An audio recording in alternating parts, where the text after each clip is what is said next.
अमुक्ता हन्ना सिंजा लांगजरबी सिंगी माइकेदगी नोलुकना हंगचरी इकाई खुमनजरीबी madam अखोय हुजिक अखोय ओजागी तालोय अखोय madam से मसी अखोय लिलुंग केंद्रना मी अखोय ओजागी अचौब support P हाइबदुदा मियाम सखंगननबगी दमक लेंबिरकपनी मरम सिंगना अखोय मैडम से मसीना लेंबिरकपसिबु मियाम पुनमगना अहुबु खुबाग अमतंग खुबियो लोइनना थोइदोक हेंदोंग इकाई खुमनजरीबी अखोय मैडम से मसीदा इकाई खुमनजरबी खदीजान MPCC की मेंबर ओइबिरिबना लेंयाना मतंग यानबिनबगी दमकता नोलुकना हंगचरी मियाम खुबागना तरामनो पियो असुमना मांगदे लेंसिलिबिसी अखोगी मैडम ने मियाम पुनमकना मैडम मुसा खंगबीबा अदुगा मैडम ना लिलोंग खंगबिनबगी दमकता लाक्बिबे दमक सिंजा लांगजरिबे सिंगी माइकेदगी नोलुकना बे इकाई खुमना होचरी मथंग सिदी अखोई प्रोग्राम से मखा सत्थब याननबगी दमकता मणिपुर ताम अहुमलक चीफ मिनिस्टर ओइबिख्रब ngasisu मणिपुर की लुसिंगबा मोइना कांग्रेस की लुसिंगबा कांग्रेस लेजिस्लेचर पार्टी की लुसिंगबा ओइना लेबिरिबे इकाई खुमनजरबा मिंगोइना पंजरबदा श्री ओक्रम इबो बिबो ngasi ge असुगुमलबा रिसेप्शन गे सेरेमनी सिग मरी लेनबा वहाई अनि मरी दंग थंबीनबगी दमकता नोलुकना हंगचरी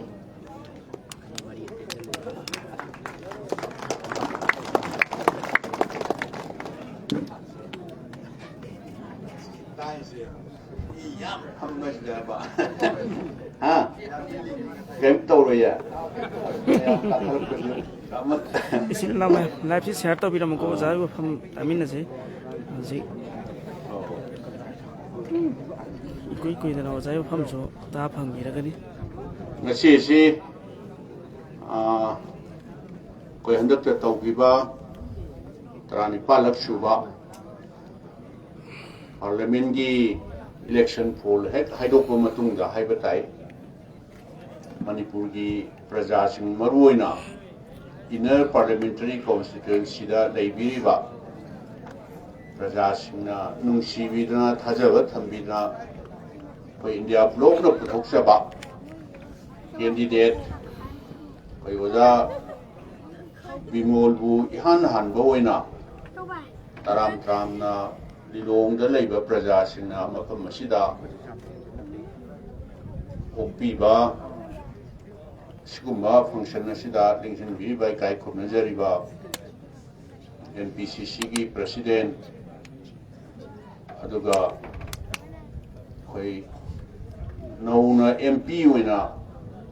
प्रजा मियाम खनबीरबा ओजा बिमोल राय दलिंगसिन बिबा पार्टी की सकनायरबा लीडर सिंह अदुगा हंदकी इलेक्शन सिलेदा यामना अतताय ओइना हाइबतारे अखोई मणिपुर से अवोनबा अमा पुरक्तबा यादे हाइदना अचौबा दायित्व लौबिखिबा आई लोइना मम पन्न लेरगदी मतमसी याम कुइ चंगनी दाय दलिंगसिन बिबा अचौबा हंदकी इलेक्शन सिदा दायित्व लौबिखिबा लीडर पुनमक अदुगा मांगदे लेंगसिन बिबा लिलोंग केंद्रदगी लाक्पिरिबा मौलाना मौलवी उलमाई किराम मयाम पुनमकु की तरफ हान हान मयामदा सलाम तौजरी अस्सलाम वालेकुम अखोई हंदकी इलेक्शन सी मयाम आइगी मसी आइगी थाजजब हाइबतारे इंडिया सिदेदा BJP की लुसिंगबा NDA की हाइबतारे BJP की शु हायरगा NDA की शु हाइबतारे नेशनल डेमोक्रेटिक अलायंस की सेंट्रल सही तरह सुपना श्री नरेंद्र मोदी ना प्राइम मिनिस्टर वर्ग पालक पश्चिदा भारत असी कदोम दनो भारत की तुंगी लाइबक भारत की संविधान भारत की डेमोक्रेसी मसी मयामना हेना खंगबिरमदुदी मतम सांगना भारत असे ब्रिटिश की लोइरम शासन मखादा मिनाई लाइथांग मखादा हाइबतार मतम सांगना मिखा पोन लेरमदगी भारत असी भारत की लाई ओइग्रबा महापुरुष मयाम अमा हाइबे तारे खरा अमा निदंग लखतचरगा मिंग पंजरबदा महात्मा गांधी जी गुम्बा सरदार वल्लभ भाई पटेल नेताजी सुभाष चंद्र बोस मौलाना अबुल कलाम आजाद अदुगा डॉक्टर B.R. अम्बेडकर गुम्बना कथोक याबा मपुंसी फावबा कथोकना निंखा तम्मबा मतुंगा मतमदुदा हाइनबा लई दिसांग सांगना मोइगी सुपनम सासोन मखादा लेरमबा भारत असे थादोअमदाइदा हाइबा तारे ब्रिटिशना भारत असिबु निंखा तम्बा लेपाक अमा ओइना मतम कयाम कुइना सही साम यौना लेबा नंगद्रा न मोइ हाइगे हाइदोक्तबदा प्रिडिक्ट तौरमी हाय करिगिनो हाइबु भारत असिदी जाति तोंगानबा हाइबदी भारत बासी भारत की नागरिक भारत की सिटीजन नत्ती हाइबगी वा नत्ती को भारत लेरिबा माना माना अपा अपाम्बा धर्म चचबा मुस्लिम सिख ईसाई हिंदू मयाम मसिना पुन्ना लेगमिन हगदोबा भारत सी कयाम कुइना अपुनबा भारत अमा ओइना लेगेदगी हाइबसी प्रेडिक्ट तौरमी हाइरिने अदुगुम्बा महापुरुषसिंग हाइबदा ममा लेबाकि दमतदा मपुंसी सही कया जेंद लेदना भारत असी निंखा तम्मबा मतुंदा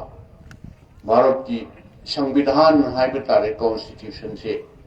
करमाई तौरगा भारत असिदा लेरिबा तोंगान माना पाम्बा लोनजबा तोंगान धर्म चचबा मयाम से नुंसिनना चाना सिनना करमाई तौरगा आई भारत नी आई मणिपुरी नी हाइबा वखन से करमाइना तौरगा लेहोगनी हाइबसी हुजकी महापुरुष मयाम सिंदुना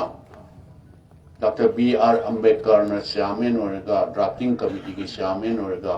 भारत की संविधान हाइबसे आई नहानसु सिरे लापदा आई थमजरमिदुनी लिलोंगा अखोई पुनमकी इस्लाम धर्म चटप मयाम पुनमकी कुरान शरीफ नि हिंदू गिना गीता लाइरिक सिनी क्रिश्चियन धर्म चटप मयाम सिना बाइबल नेना हाइनरिबने मसीगी संविधान से बीजेपी ना अमोन्ना शासन पाइरगदी मसी करी वेरकनी हाइबसे हौख्रेना मोय मयाम मोय हानदगी मथंग आई मधु लोइना पंजररोय मोय न चथर कदबा मयाम सी भारत लेबा प्रजा सेक्शन खुदिमंगना मतम चाना हाइबा तारे मतम चाना एस मसीदी धर्म अमक मियेंग येंगा सुमाइना चथर शासन से चथर तारगदी डेवलपमेंट वादी नतबा भारत से कायबा तारे अदुगो मणिपुर की मराई बक्सी कराइदनो येंगो सही अमा हेन सुपा अब मणिपुर लेबा इरांग से जे फावबा थादोगा तौरिबा मौंग से मणिपुर की लाइबा मणिपुर की अपुनबा मणिपुर से कमाई तौरगा अखोई मणिपुर घाक्तनी हाइबसे खल्लगा मणिपुर का अपुनबा से कमाई तौना सागतकनी हाइबसी मसी अइंगोंददी करी हाइना फावबगी हाइबबु हंदक्ति हौनरुबा लेतना हाइबा तारे लिलोंगी प्रजा सिंसिना अमत्ता ओइना इस मणिपुर से मांग तारे इमा लेबाक मणिपुर से मांग तारे हाइना आइदी हौनरुबा लेतना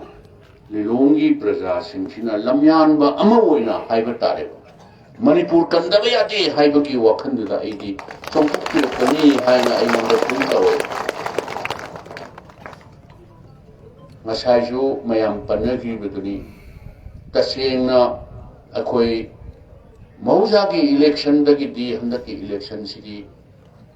अखोई हाइनिंगाई लेतिएबा अखोई से वखन से जात से यामना हुजिक पालिबा सरकार बीजेपी की पालिबा रूलिंग की MLA मयाम सिंसिना अदु तौरे अदा तौरे जात से यामने पाउसी संदोपा अदगी अमरोमदा धमका तौबा अमरोमदा संदकीसिबु प्रजासिंगी मोइगी खोंफमसी होंगद्रा होंगोइद्रा मरमदी यम समना हायबदा जात जातसी यम हायबा पैसा चावना लिलोंगदा थानगरे अदुना वोटर सिंगसी करी वखंदा लाकनी करहाई तौकनी खरा मना FIR मी हाटू बगीराबा FIR से नत्रगा मीगी मपोर हुरानु बगीराबा गणतंत्र चटप लेपाक्सिददी अइना अपाम मोट फोंदोकपदी हाना सरकार हंदकी सरकार सिदा नतीबा मणिपुर सरकार लेखिबसे हाना लाई ओइग्रबा मणिपुर से इंडिया दा है पुनबा मतमदुदगी हौना 1949 दगी तोआन बा लीडर कया लई है आई हुजिक फावबा निंगसिंगेबा लिलोंग सिदगी लाई ओइग्रबा चीफ मिनिस्टर ओइबेरबा अलिम साहिबकी बाबुंग अलिम साहिबकी मतमदगी हौना तोआन बा लीडर कया मणिपुर लई है माना अपाम वखन मोट फोंदोकपदबो FIR सनगिबसिबो करम मतमदा ताखरे करम गवर्नमेंट मतमदा ताखरे FIR चनिंग लिसिंग चनगे चनसुनो करीमत किबिरुनो अखोइनो हुजिक हंदक इलेक्शन सिदैदा अखोइ पुनग्रबा थौना लिंजेन अखोइनो पुनसे मोइना चनिंग FIR चनसुनोबा करी तौ ngangdoइनोबा मोइना करी तौब ngangani aduna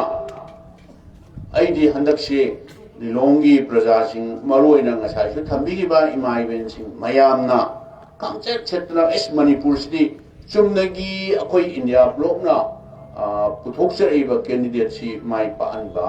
khattana si mai pa anba haibise manipur gi bharat ki अवोनबा म पुरपना न होनबदा भारत की संविधान कन्नबा डेमोक्रेसी कन्ननबा तौबदा अचौबा थौदांग अमा लौबिखिबनी मसिगी थौना लिंजेन मसिगी फिरेपसे आई मतुंगदा फावदा आई सोइना लिलोंगसिना लमयानबा अमा ओइना लिलोंगसी अफबा असुंबगी लोंगतदा आईदी मतुंगदसु अदुम लेपिरकनी हाइबसे अचौबा थाजबनी अदुना अखोई अतई वोटर करीदा पैसा पीरुब येलुबदी लायना लेकाई वोट पीबियू हाइना वोट खोमबो खोई चटना तंजा फंगजगिदेब वोट हायें थादरगदमनेगा हातो तौरगा लोइननि चटनिंबा नुंसीबीना खोई कैंडिडेट ओजा बिमोनसे अदुदसु लापियू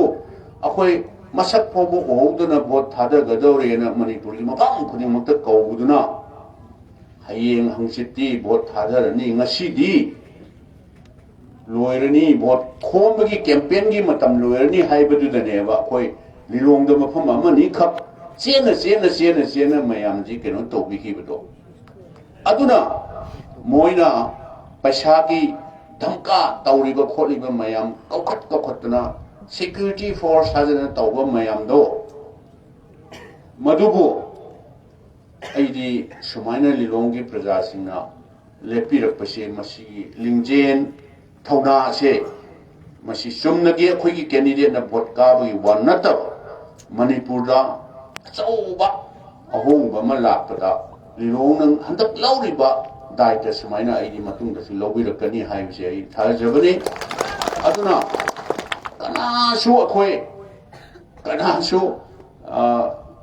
आई ngarangsu thamjabaduni गणतंत्र चटपा लेपाकता गणतंत्र चटपा मफमदा हिंसागी मफम लेतीना आई ngarangsu हाइजबदुनी FIR अदुगा नोंमै अदुगा धमका तौबा मयामसे सिदगी हेनबा शक्तिदी मयामगी सिंदुनेब नहान मयामदा नमखिबदो सेंटर दा श्री मोदी ना वासा अनी अहुम सुबा तांगी प्राइम मिनिस्टर वेरनी हाइबसे लोकल पार्टी अनी बिहार की नीतीश अदुगा आंध्र प्रदेश की चंद्रबाबू नायडू तेलुगु देशम पार्टी दो अनी दुना मना पायरगा फमू फंबा लेपू लेपा करीशु पार्लियामेंट संविधान सेंदोकपा खोक्तोकपा करीशु ngमोय मयाम करीमता खनबिरनु सिदा ngarang Facebook da kaida amamna khara thagat pa yaureba angang jingna haireba ingondane noi hujik langganu khotganu dum tawganu ada tawganu organization kharana awasak torab chini aduni adane na ado hujik hairiba party anisgi khuji daneba moi tawdu sheba ngमोय do pot thangjen ba hora bne hujik haiba anisina ba ngमोय do pot se demand se oiroi haiba si thangjala bne ba aduna congress party shu mafam matam yengaga kathokpa yaba dilong ki praja sing handa kathui se sumai tawdra congress party shu tadai phawba leipak kangani hai tardi chumnagi shakti paibagi nataba thawai phawba tharkani hai chi masi loina sacrifice to poga sigumba sasan sigumba party se sidagi leipak kandaba yade haidana koi kalakani aduna karimta tibigano karimta nusa tibigano lilongda leiba praja sing manipurda leiba praja koi kunumuk se kanana aidi islam dharma chapter muslim islam sing se noina se he kangana soina hana dagi sum haina hai himra karino akhoi di minority na hai bise aidi tawa yam waiba minority hai bi gano minority hai bi gano kanana hairamino minority se akhoi manipuri ni loire kari dharma chali ai islam dharma se thaje jagna ai islam dharma chali haira loire prithvi la islam dharma chatta wallai ta karma lepak le aduna aina lo shingar kuda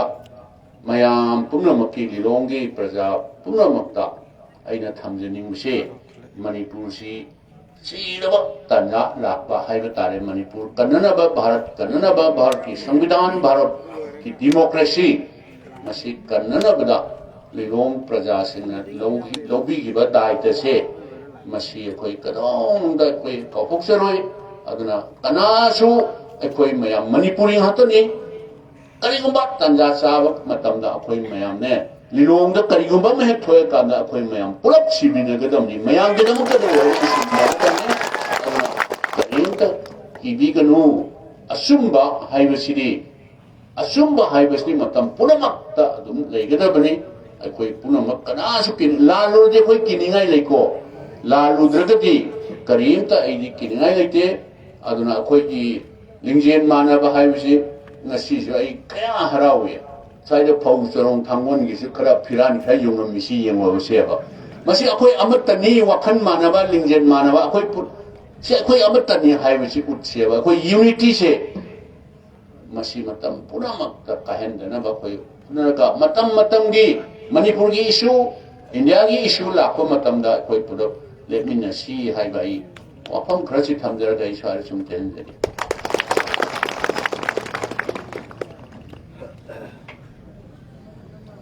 थागसरी इकाई खुमनजरबा मणिपुर की तामोहुम लक्षिप minister ओइबिरमलबा लुसिंगबना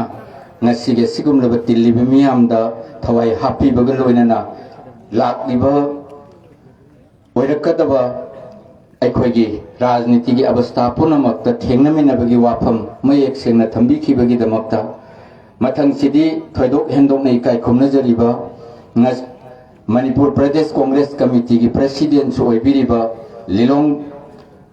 local gi oiba election campaign committee ga ngahek leitana tathok tajin tongminakhiba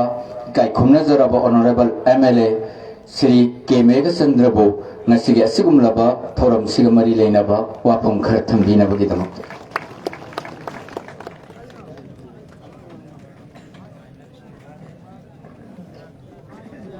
ngasigi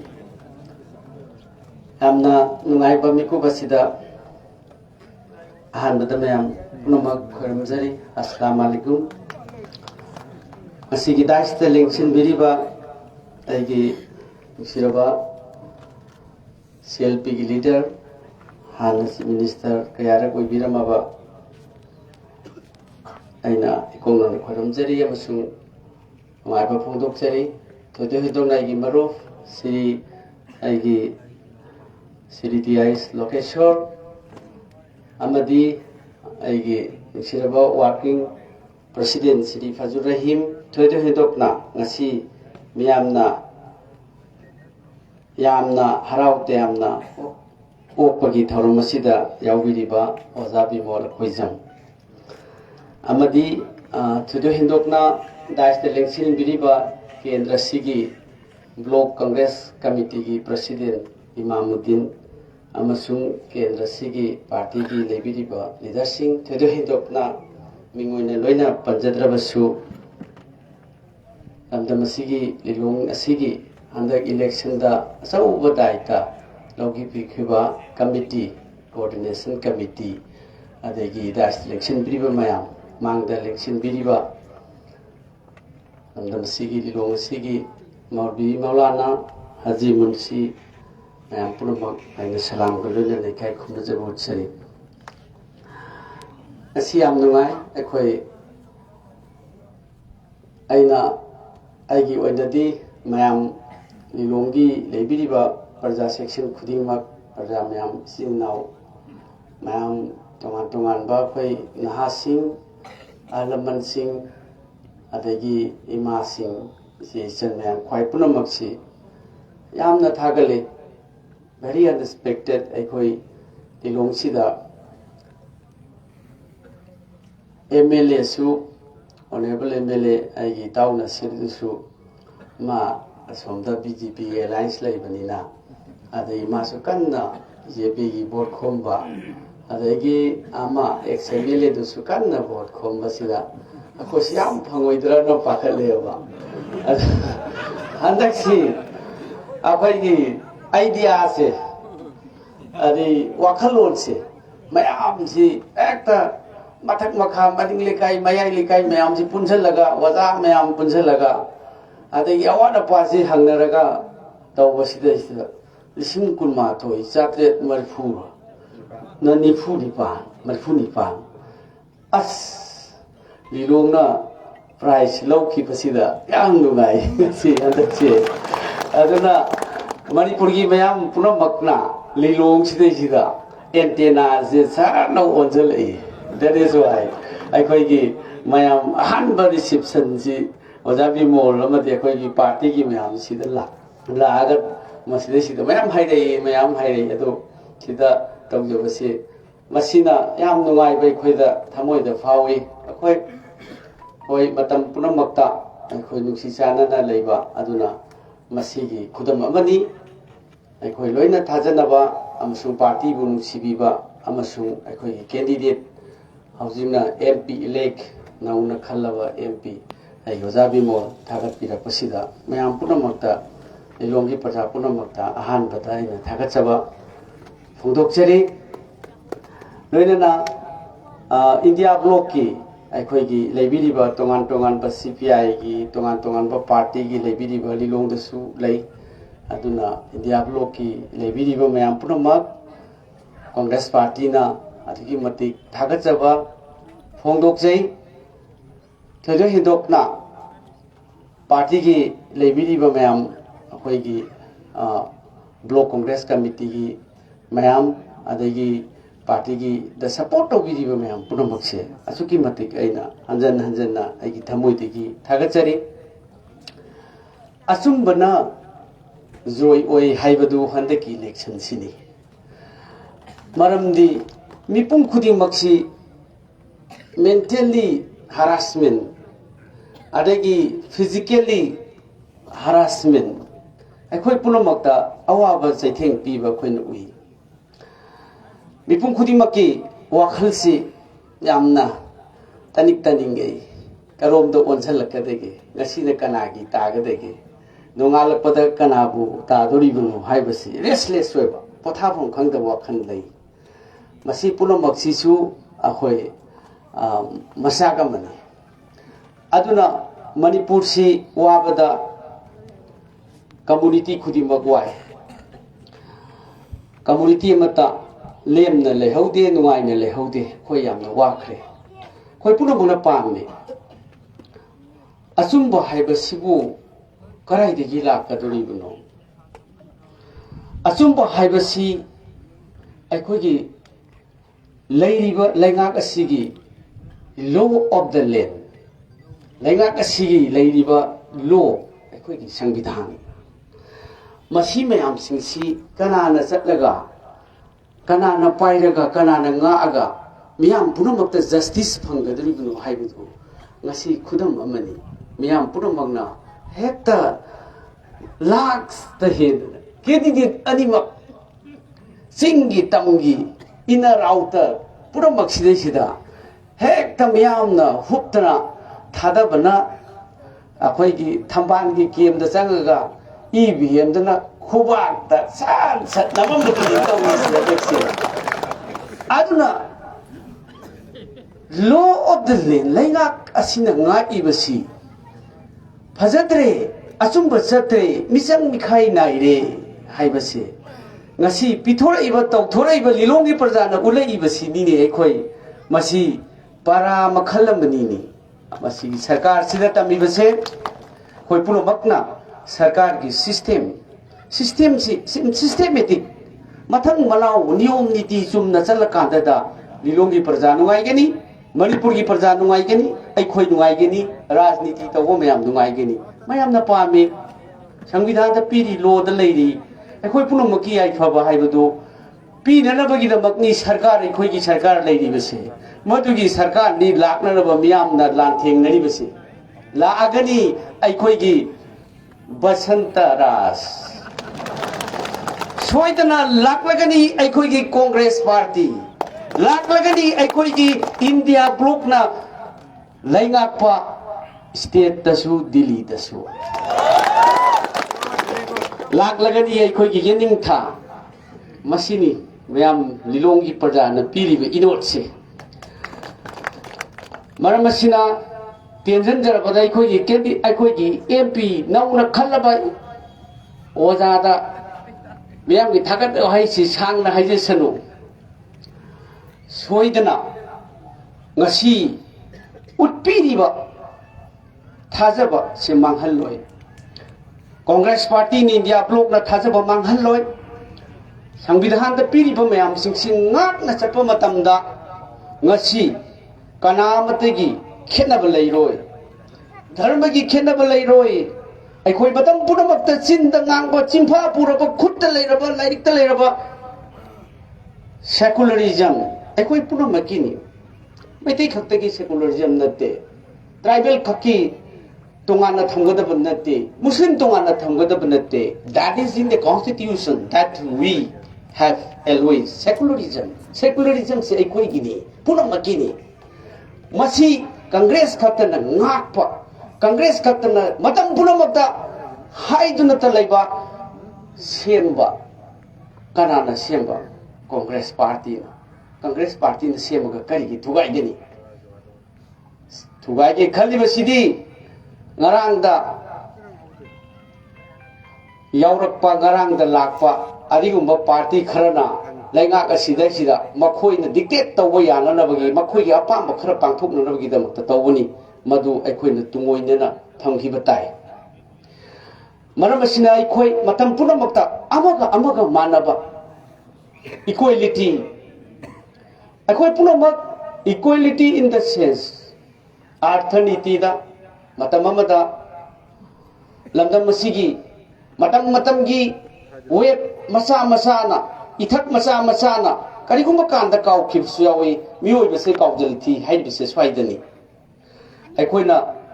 kaw khibasi amuk ningsing batai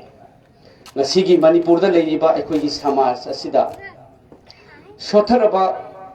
kanglup kayabu phajaba sarkar leiringai tarangba aruwa isingi pangkhak oiraba sarkar leiringai matamda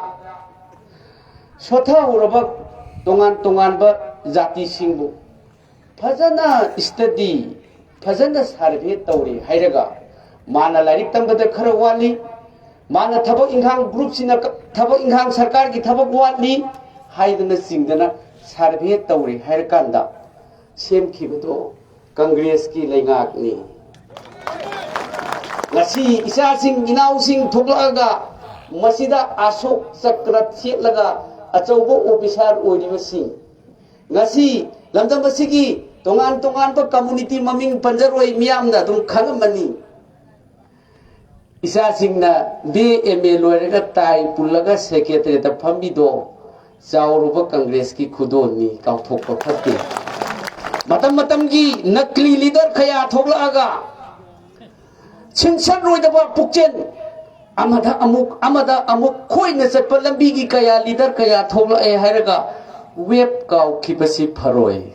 ngasi di asengba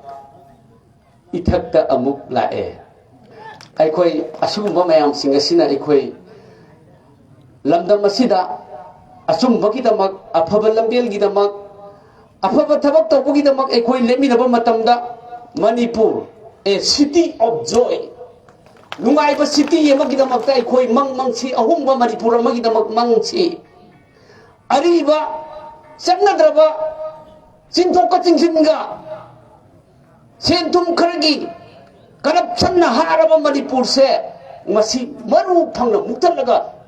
lokha da thada khibatai madu tada ngasi horang liban harul sing laptam masigi jati khudimak madugi punamak chana phamado manipur sida leigani madugi da magai khoi wakhan khan batai ngasi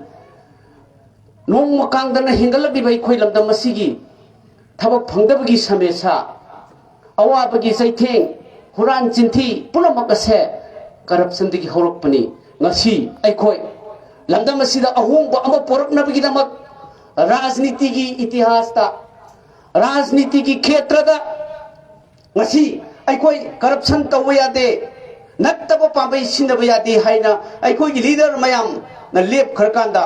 miyam punamak na tung inbira iba amasung thajaba thambi aipse this is the fact that we can change our society aikhoi choidna change taw ngam gani aipse koi khalli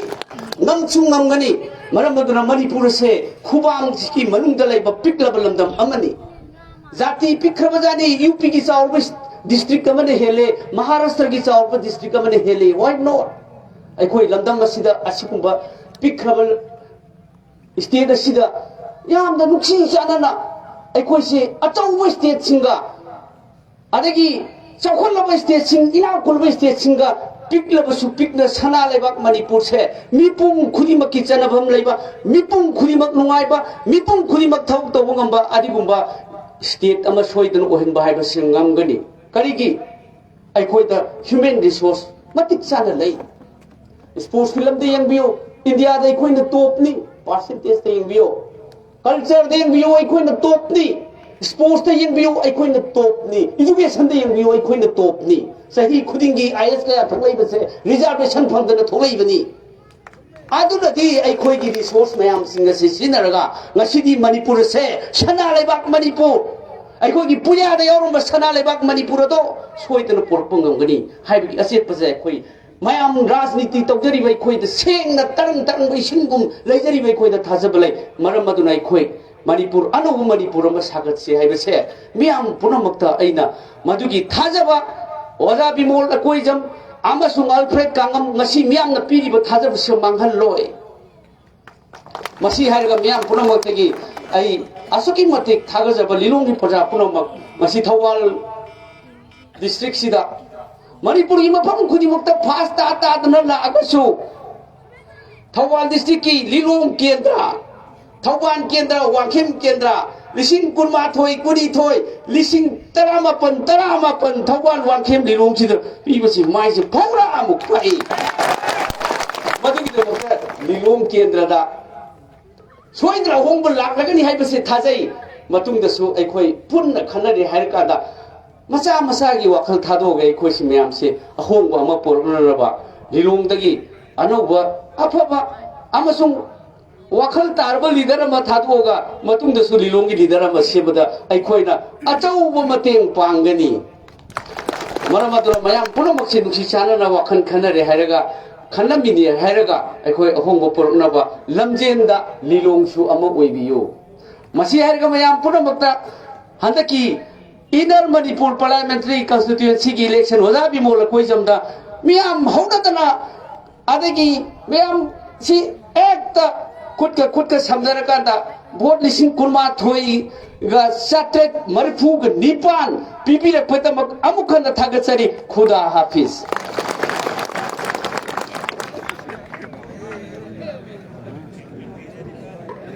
thagatsari ikai khumnazaraba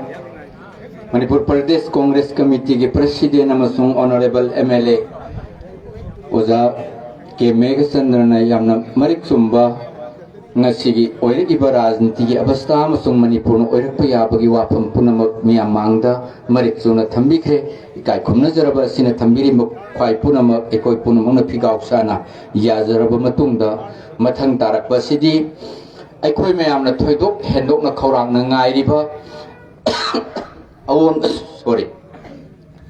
awonba Manipur amasung awonba Bharat nama puraknabagi damakta miyam punamakna mangduna aikoi gi mamal yam laba bahut ki sinnajakhiba thoidok hendokna ikai khumna jaraba Dr. Angomcha Bimol akoi jam ngasima anoba elected Inner Manipur Parliamentary Constituency gi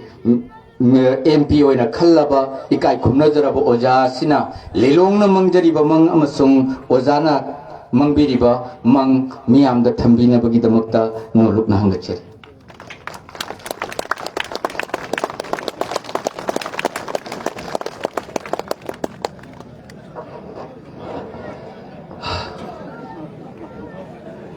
handa matada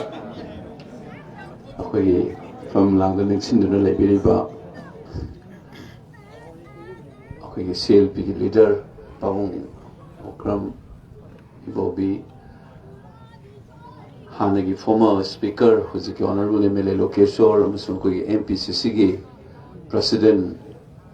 honorable MLA Megha Chandra former minister koi Fajur Rahim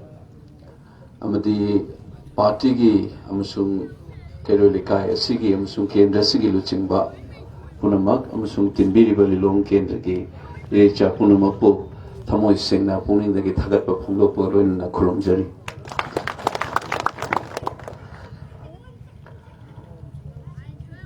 vote levkani haina punsida khalamdaba nupani mayam changdana su thagat pire hojikte politician mayam marakte yaure politician on gadoribra aina politician mayam zibu on thokadoribra haibagi achaubu question amai ngarang nahandagi yam kanna khali karigino da politics cyber potsida yamna chawba topa dynamics akoina khanjariba sida nataba yam yawe jariba icham chamna bhole pavane dana nungsu nungaite tawbungam dabani na ko ana bagi du piu adagi asigi atumatam teng panbiu haina la pasida isagi turu amana budget yala ga chatpa ikoi dadi phiba mabsue haizariba adugi akiba yam kanna phawri adu bai aseng bangang bada thoidongna sum hainagrabni na ko aikoi miyamna leipa ki mihut luching bakhallaga sumaina paisa ni bagi chatna bise masi akoi khara semdokpadi phai karigino da makoi gi pocket gi happy en maya na khanjabagi wani karor changa paisa thadare ido miyam gi development gi karigi thadari ba paisa da gi moi dum lawra pata bani kaino da normal gi kasi lawo aduna khudum mina thillaga politician ga koina sumaina chaiba matamda kusa ahum mana isada thinjai abise manipur ge praja ningjang be phai ha se khamjage anoba manipur amasung anoba lengang lo rajniti ma hongna bhona bada oiroi yaroi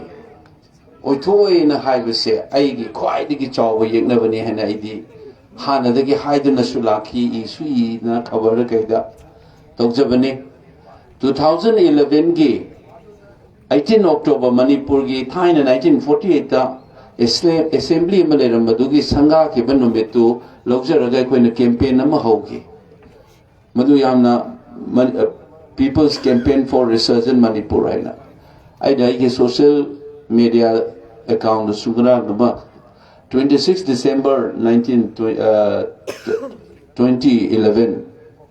press club ta towards a public issue-based election against money power and muscle power aina haudokhibagi 10 state assembly gi mamang na thau mamai mamang dagi chatharakiba campaign chahi tara help tawramba madu tawrakpada kangbu mana yamna cynical loina ko oiroi kesu oiroi dabada paisa yaudna yaba ngade manipur gi baza se pangi phatti hairambadu pangi bra pang da brama ta habda habiro ngase sine bo oiroi yaroi abadu si imang da oire da na khoida se sina hojik manipur di anoba manipur oibe yaroi sing ha ki oirong ani kaina muk tawrokine ba kangbu mana ado koinu je haiga da se oiroi yaroi haiba sumei leite oinana ba singa da bani 2020 khoi gi 27 gi state assembly da miyam na masmaina tawrakanda achangba mire thagat na ba khona dana amachung madu khandana anoba manipur amabu henna mara jesana na ba khongjang ma ai khoi masidagi leptana changchan mama mathau tai habise ai miyam da thamjage handak kari ba vosi aigi mo matung da aina kabana te ma na nungsi bedna ozabe mol haibani aina sohan haizabaduni pen da ba achumba pamjaba miya mama mapun sida phungdok pangam da leiba ihulama dum leibane la kuncha ina leiba sida phuge chaige tawribani khangde karorpati ne tawriba mayam sina masing thiba matam da lak ama pharamoeba lemhauriba la kuma panchigi wakhallon je phongdok pase ganatantra chatpa leipak leile nei nei koina wakhan se seng ubangam da badagi phongdok pangam da baneba ado handak ti phongdora kanana sai koi phong nai bi gi bani phana nongmai pai su an kel la su phongdora ko matam da ngambre ne namgi de dana si ai koi parama chobo me na tabo pai vote che ainu je haizari sine aina kabanate matamdu ge election campaign da uzo haizabani candidate che ai koi mayam ama manipur bukan ba tangdu leita na nungai ai funa lening ba miyam gi na candidate oiba amana manipur se sentum na namatlaga kihelaga fugai ga yani delhi na yare ga phamu phamgani chatlu chatkani khangba kangbu mama lai pa ke mathau ta de miyam namtharaga kihelaga fudatlaga paisa bizaraga yani na khalamba kangbu gi duga ani sigi vote ni kari bese manipur butangdu leita ba nungai ai faba leipak ama oheningba miyam do nakabani miyam mayam do gi vote de maming ibaya da bagi candidate ena mi amagi maming do ibagi wane ithak ipom chapad da in hanjan haijabaduni ngahakyo na sumaina ithak ipom nun chapada marik amani so tongan ubadu maina mi amoina bimol adu adai da mi khara ubagi wani ai miyam do gi ipom do gi sarugamani aduna aina miyam da thagachaba se ai isai ton thagachabaga manai kari bese aina khatan kabna te mayam pulap kamin na bani ha bese mayam awbi ga madu hek kawrapa matamda mayam ne se tonga na ubo horokane madi acho sangoi grabni aduni na ubo horokane kawbi ga no aikoina leipaga sigi mapi mapa oiba kaine am haina dai onari ni mapi mapa di prajano ga dabni ngasi khanbiri ba ise mama mapa na yengsen daba angang mangbagum miyam na yengsen ba walakpa mido adumaina ai manghange haiba taragadi aina soibada yengsen mangom miraktraba praja mayamna aina soiba tawraga karimta ngangna sum chakheba taragadi ai manghan bada praja na manghan bani ai harakade aduna miyam na khanbiga dabse democracy satpadadi miyam na panaraga tawdamni mapi mapadi leiriba miyam no oigadabani akhoina vote kariba khoina mapi mapa oigadabani yengsan bi base prajana yengsan bi gadamni asoiba soire haiba ngamgadabani maduda kihalaga namjal leibaduni akhoina dictatorship haije democracy nate soire adu tawre haiba da hat ke tup ke natraga fir panjan na phana na bkhon na tawrei ba adagi phong na haiba ngamaini singduk hanlu haibro kaina haiba ngam ise masi am patrabane base masi miyam na hek tawrapa matamda aina ngasa hajini miyam na hek nikap tawrapa matamda afaba ilai pa amoy gani masi kani hone thaina pandit nehru na hairame ai wari mele je du ga chama na bana ina su vote ko me dai na ise Manipur haiba Manipur ima ga na mitta khoina nupi gi figure ma ga to nu u ba gi wani leipak Manipur ima se kana su na te leiri ba miya mai khoi ama so khoina leiri ba lamdam aduna bu mai te lon da khoina kari hai nei leipak miyam hai se leipak ama sung leiri ba miyam sine khoina ima Manipur hai se leipak miyam sine nungai na tamdu leita na leitadi Manipur ko ba ima nungai bu ngamoi hai ba samata ne ba aduna Manipur hai ba se masak khangba ma thau tai Manipur khangba hai ba se leipak miyam khangba se koi praja ne ma se akoi na larik tamak pada thengnarak pani ai gi gyan na te larik pa ba gi thengnarak pani Nehru na ne ma gi discovery of India da su I ba ma se koi na larik pa kan da ma hai ba koi na freedom struggle da ina sum chatla kan da Bharat Mata ki joy yam na lawe ada ina nong ma hange hai mana noina Bharat Mata ki joy lawe bo Bharat Mata si bu kari no na Nehru na hang ba adai da jat ki farmer na hogalaga lo na hogalaga mayam se tuni leisa ne khumuk da Nehru ni mai lai tu yoi ni ko kana khumuk te ngang le raga koi gi lo ma hogale jat amana nu khudu me sumai na le pak ta thilaga sini Bharat hai se hai adu di nang na hai ba le pak tu di nang gi inkhon gi le pak la noi le kai ge ra noi gi kendra ge ra noi gi state tu ge ra kari no nang na ngang ge sai me am se tab tamam na da na tumi na le ye ade Nehru na hai ba le ba Bharat Mata se kana sunate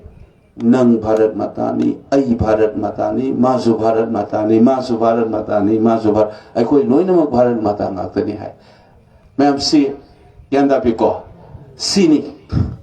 mase koi na larik ta mak pada su ichinaw koi alaman ma'am live like su ta wi ba kamu na de koi na de theory hai ba asem mane bas Manipur hai ba sibu leipak ma'am se leita na kadai de Manipur oi doi noi ni ai khoi mayam se na praja le ri ba mit leipak mayam se na tak tai na warga Manipur na nungai hai ya gadra ba an Manipur hai ba se atai na te lai ri ba leipak mayam se handa ki vote se sigi leipak mayam se na vote ka ba ne ba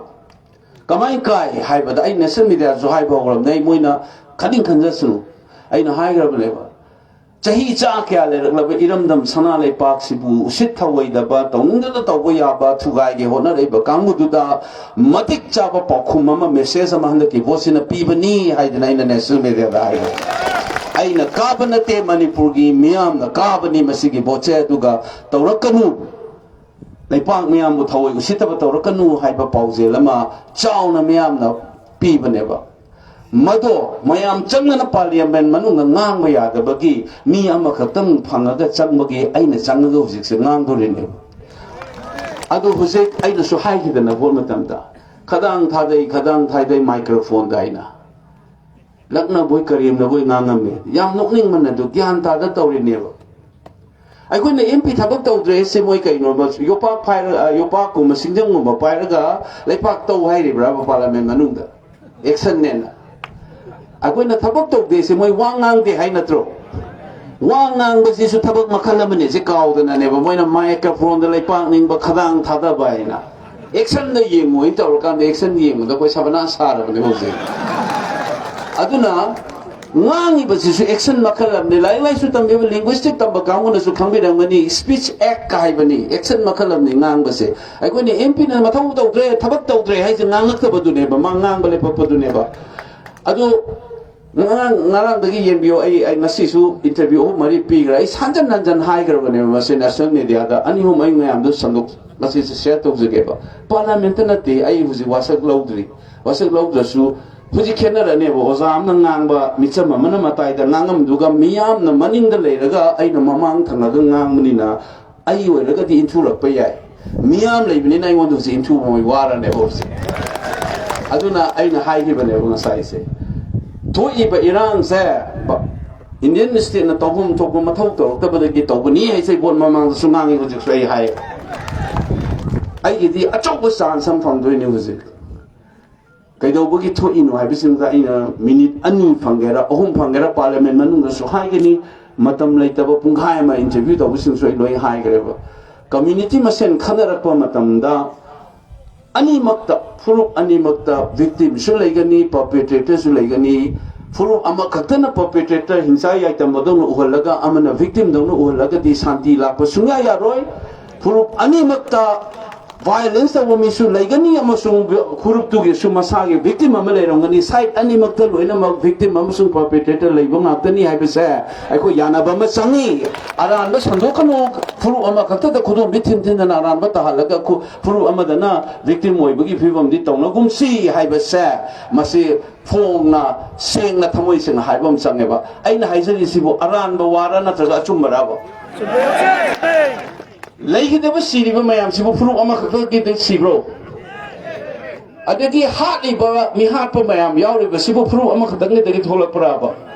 thokte dana aduna lana sandukanu oiroidabada oidaba ngangaga furup mase nungsinadaba silakanu haibama ngasi wawada aigi chindagi furup ama hunna ngangamba mayam thengnabiroi adubo achumbadudi aidi hairatane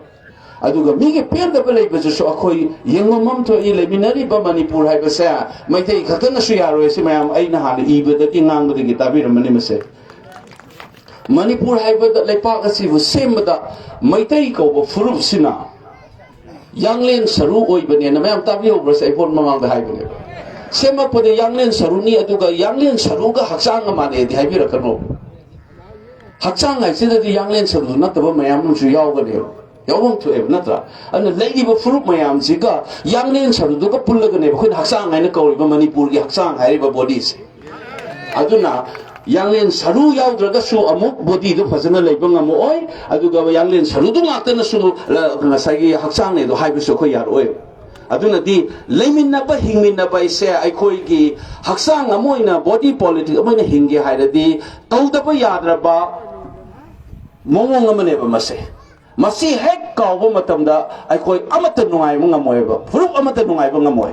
ai gi furup na mahele aduga atopo furup amana handane yenbagi miyeng tor ko matamda di khana chaina ba nungsi nungona ba loin kai ba se kadai do oigani haibada ai koi mangza bo ini manipur mangza bo ine se ai koi mipum khudik man khanmam thu eb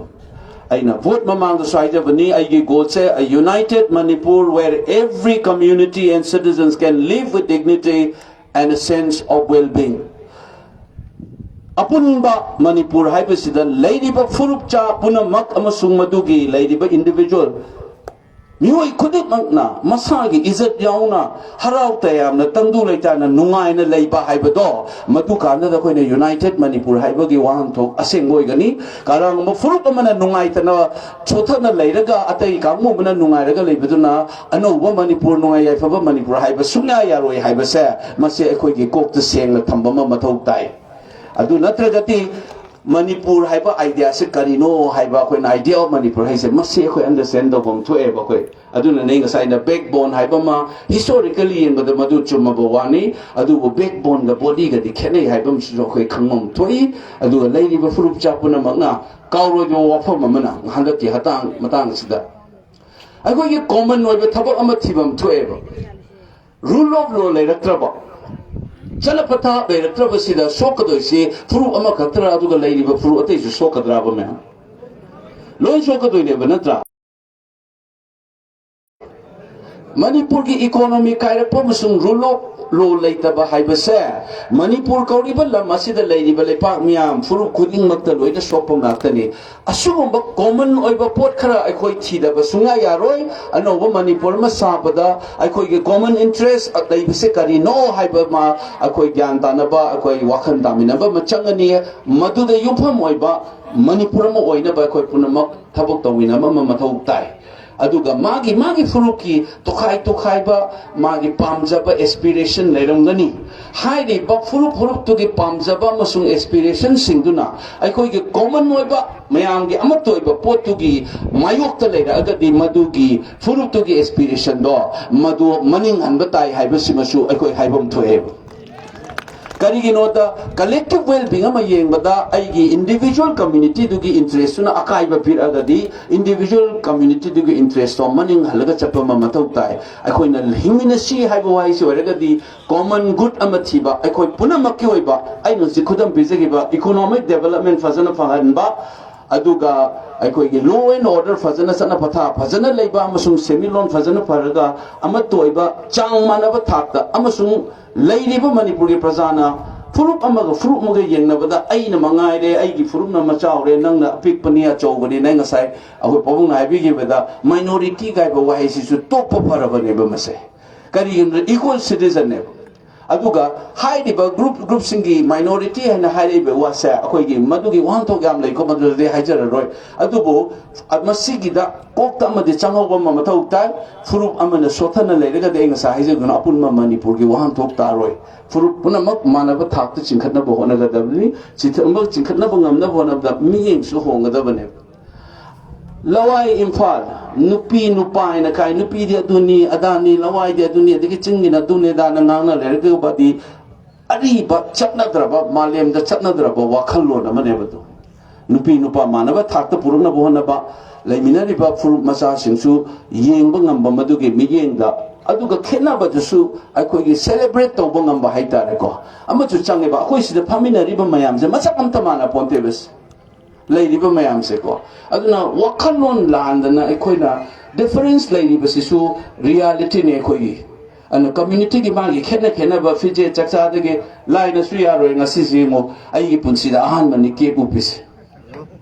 kaino da aine tongna aigi khatam ozane na leijanba life da manipur gi oina nganga po matam da di aine tawge na tawru na tebes aine tawge na tawru na teb adu le paksi ore ga de vote ka ba numitu da ai khoi khammala kaino upodo upsale engonda aine upke na puru na te bai ti mayam na pamjata na magi do aina du nungai te na koksi lok to na giri tawe na ina mulo budi lok so ebo ko ko adu su nandana na chatla gai mayam na kai noi khaleba mayam na magi feeling ma phongdo ra ine ai su sisila lok to ga ngang ye to ra be ba kai no ai sis mai phajan ga tong to ebo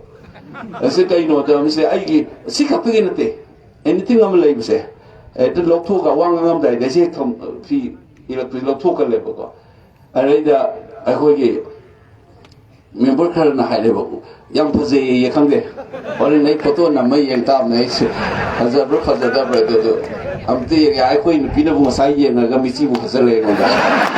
ai da tu pi zo do photo na mro ke nom se tau gre ma da ore chala yeng za ro ke tu ma de ko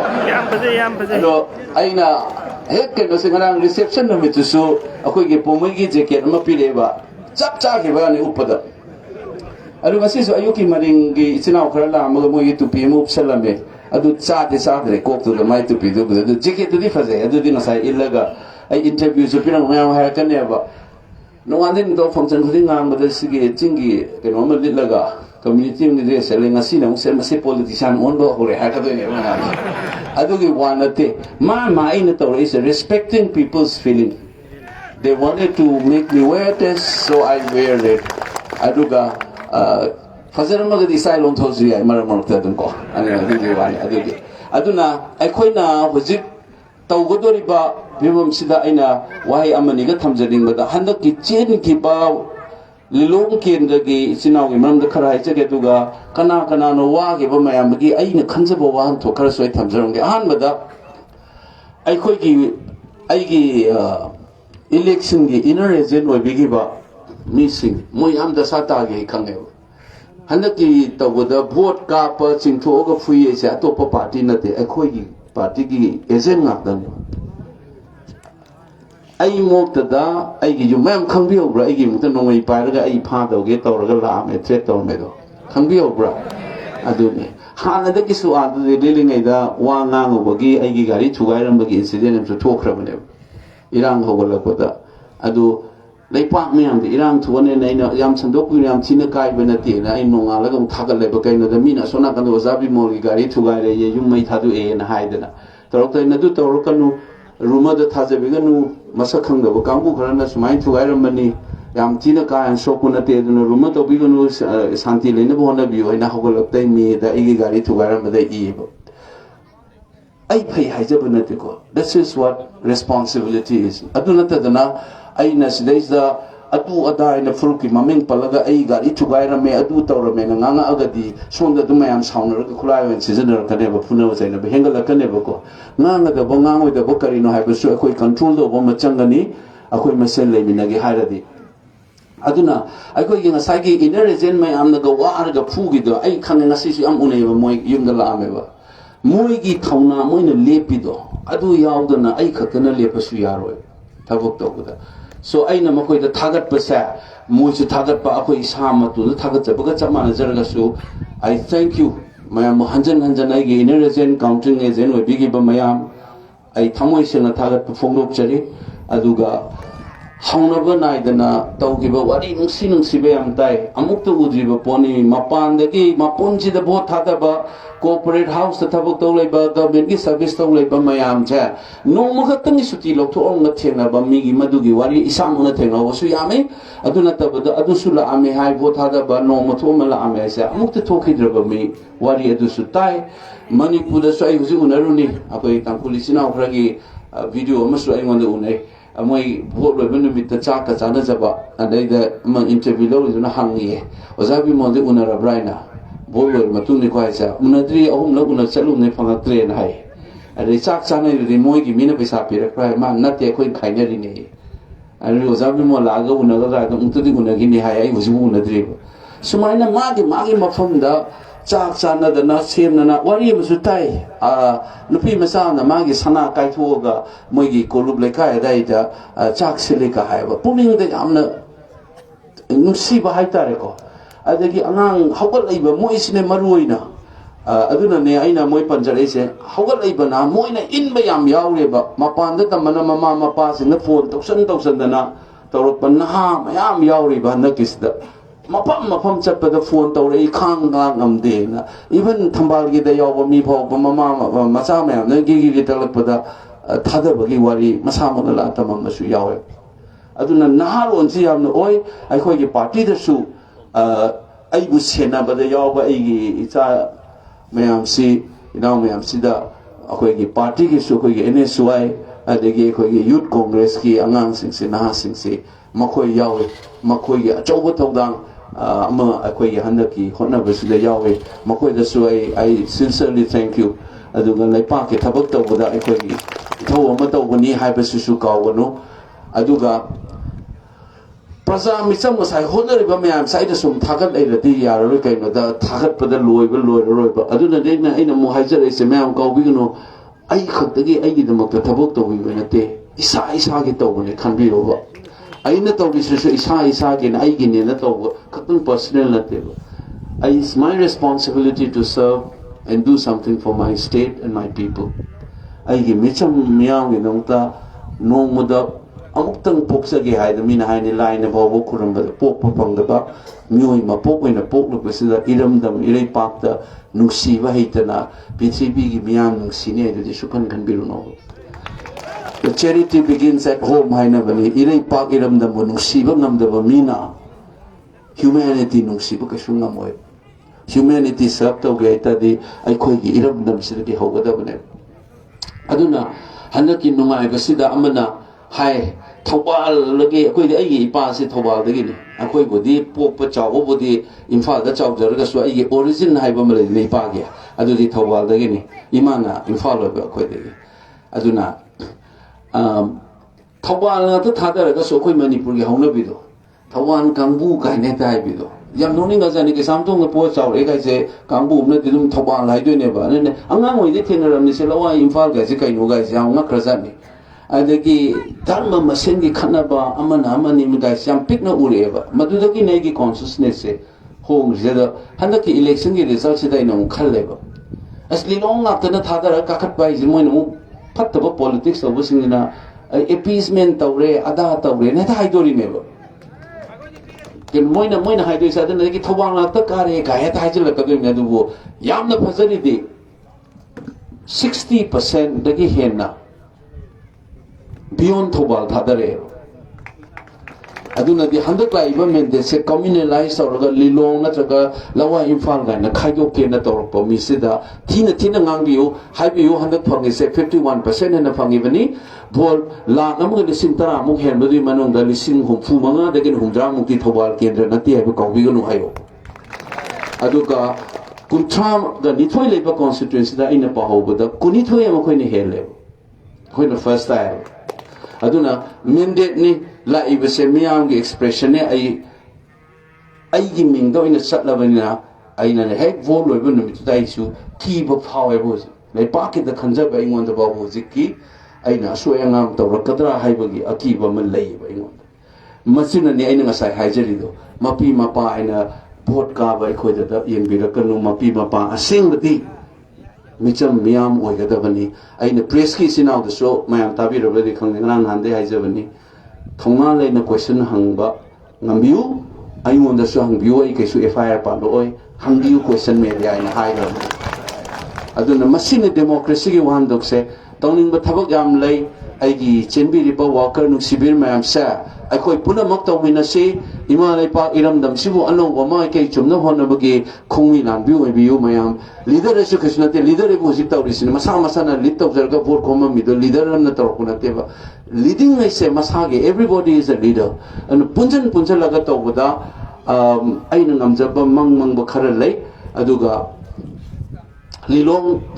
ꯌꯥꯝꯅ fertile ꯑꯣꯏꯕ ꯄ꯭ꯂꯦꯁꯅꯤ ꯑꯩꯒꯤꯁꯨ ꯁꯥꯇ꯭ꯔ ꯌꯥꯝ ꯂꯩ ꯃꯨꯁꯂꯤꯝ ꯀꯝꯃ꯭ꯌꯨꯅꯤꯇꯤꯗꯒꯤꯁꯨ ꯑꯩꯒꯤ ꯃꯈꯥꯗ PhD ꯇꯧꯕ ꯑꯩꯅ ꯇꯥꯛꯄ ꯑꯆꯧ ꯑꯁꯥꯡ ꯑꯣꯏꯕ ꯁꯥꯇ꯭ꯔꯁꯨ ꯌꯥꯝ ꯂꯩ ꯑꯗꯨꯅ ꯑꯣꯖꯥ ꯑꯣꯏꯕ ꯑꯗꯒꯤ ꯁꯤꯚꯤꯜ ꯁꯔꯚꯤꯁꯇ ꯂꯩꯕꯗꯒꯤꯀꯣ ꯑꯗꯒꯤ ꯁ꯭ꯀꯣꯂꯔ ꯂꯩ ꯑꯩꯒ ꯂꯣꯏꯅꯔꯛꯄ ꯕꯤꯖꯤꯅꯦꯁ ꯇꯧꯕꯁꯨ ꯌꯥꯎꯏ ꯑꯗꯨꯅ ꯑꯩꯅ ꯑꯔꯣꯏꯕꯗ ꯊꯝꯖꯅꯤꯡꯕ ꯋꯥꯐꯝꯁꯦ ꯍꯧꯖꯤꯛ ꯂꯥꯛꯏꯕ ꯄꯣꯂꯤꯇꯤꯀꯦꯜ ꯀꯜꯆꯔꯁꯦ ꯏꯟꯗꯤꯌꯥꯗ ꯈꯥꯏꯕꯨꯡ ꯇꯥꯍꯜꯂꯒ ꯄꯣꯂꯔꯥꯏꯖꯦꯁꯟ ꯇꯧꯔꯒ ꯆꯥꯟꯁ ꯂꯧꯕꯁꯦ ꯑꯩꯅ इलेक्टोरल पॉलिटिक्स चंगईबा अमसुंग कांग्रेस पार्टी चूज तौरपगी मरमदी मनुसी हंदन बहोनरगा सेगायरगा वोट कानन बहोनबगी कल्चर दो अदुगी मायोक्ता लेपा हानदगी सुलेपतना ना कोनुपाने आई पुंसी चुप मसी मगे पुंसी द सुnya यानिंगे मयामसु कौबिगनो पाई हाइनबनी वाखन्नी इरमदम मैसे आईगी इपा से अकोई जमनी इमाना नुथोंबमनी बायोलॉजी की थ्योरी येंगदी 23 क्रोमोसोम से इमा दगी लाइनी अइंगोन 46 यावबसिदा 23 मना इपा दगी लाइनी चप मानदा आईगी ब्लड ते येंगदा इमा तंखाय मनी इपा तंखाय ने दुनाइना इपा अकोई जम होइरिसे करिगिनो बायोलॉजी का मानदबनी कल्चर की वाने बसिदि अखोई वखलोन की वाने अना मयामना अखोई इचिनाव पांगल इचिनाव ले बिलिसे आइदि एमरक सो हायबा मुस्लिम गाइस अइंगोन एलिन होइबो माले अइंगोन दि पांगल हायरग नुंगाइ जबदों तो आइगी मी होइबो खनजे बेसादा आइगी वखन की वाने मयामना यानिंग बय यानिंग दबदि को अतोपले अदुगा मी मिना लेपचब धर्म द सिदा बिगनु माम पाम धर्म चलन बिउ अदुगा कल्चर राइबदु ना अखोई फाउंडेशन ने इरोन तिनरिबनी नत्रा इस हवा नुसिसिद लेमिनारेनेबा सोइनने फना आदा मका चलुगेरा वृंदावन चलुगेरा हाँ वेटिकन द चलुगेरा हलकपद एयरपोर्ट है तुंगबद कैनुम फाउमिरमनि मैम फाउद्रो कैनोम तौबनेबा एगी बिलोंगिंग इज अदुनेबा अचिद पोइनबा चाउमिनबा गातने नुसी चानना लेमिनबम चंगी अखोई मसन मत पोलराइजेशन दबगी पॉलिटिक्स इकोनॉमी से चोपनी अखोई लॉ एंड ऑर्डर से लोइन चोलकनी अदुना मदुगे मायोक त लेपियु अचुंब लंबी चिंबदा हदक नंबर 1 तारे अदुना हदक इहान हाब रिसेप्शन जो अखोई सिदा पामथो इसे मसे लिलोंग न दम ममांग थारा चनब लमजेन ताना से केंद्र मग केंद्र मग कनाना चुम तौबो ngami आइबगी मथंगी इलेक्शन दसु अदुना लिलोंग सुदम फास्ट आना बहोना बिउ अदुगा मथंगदा ngasai ki khaibung tawon politics tawriba sugumagi politics madubu sanduiba madugu madoludi maru fangna muthatlaga langthokiba mamathau tai haibase masi hairaga iswaida sum tensinjare aina loisandringai mamangda aina vote mamangda laujabane ahum lak laujage mayam penaba mukta khumbiro vote ka na tokpa yadeba masi se yai ko maya ai laujage penaba laubiro ko Imalay Pagna Manipur Imana Imalay Pagna Life of Minarase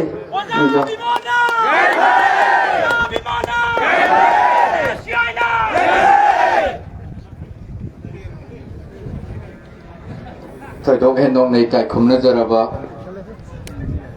Ozabi mola koizam handaki Inner Manipur Parliamentary Constituency dagi anoba Member of Parliament oina aikoi punamang khalabagi wafam yamna mai singna miyam punamang tabikre mathang sidi sangna chatharakpa program si lusingba kaya ama wangang nanabagi damakta lairi adubu program si laiba lusingba singi asinba kaya laiba aduna maram oiraga tension daba yaraktabana maram oiraga ꯊꯧꯔꯝꯁꯤ ꯂꯣꯏꯁꯤꯟꯅꯅꯕꯒꯤꯗꯃꯛꯇ ꯉꯁꯤꯒꯤ ꯊꯧꯔꯝ ꯑꯁꯤꯕꯨ ꯊꯥꯒꯠ ꯋꯥꯍꯩ ꯌꯥꯎꯕꯤꯔꯤꯕ ꯈ꯭ꯋꯥꯏ ꯄꯨꯝꯅꯃꯛꯇ ꯊꯥꯒꯠ ꯋꯥꯔꯣꯜ ꯄꯤꯕꯤꯅꯅꯕꯒꯤꯗꯃꯛꯇ minority department MPCC की चेयरमैन ओइबिरिबा मोहम्मद जाकिर हुसैन बु कौशिंजरी Assalamu alaikum. Today, reception ceremony of newly elected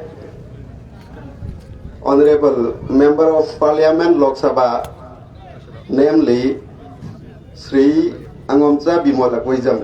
gi reception gi program asida is the election diriba kai thumna jariba tam ahumlak thangna na Manipur ki Chief Minister Oibiram laba aigi nungsi jaraba pabung Honorable CLP leader Sri Okram Ibobi bu ngasi asigumba Lilong Kendra ki campaign committee ki mai thagat to phondok chari ngasi asigumba thoram asibu mapung than bibagi damakta mathangda aikhoi khaibu lusingbiriba Pradesh Congress Committee Manipur ki President ki thaugai supu biriba ai gi yamba nungsi jaraba tamo kaisam mega chandra busu honorable MLA busu ngasi gi asigumba sinjalang jariba campaign committee Lilong gi mai pe dagi thagat pu phondok jari loinana Sri T.I. Lokeswar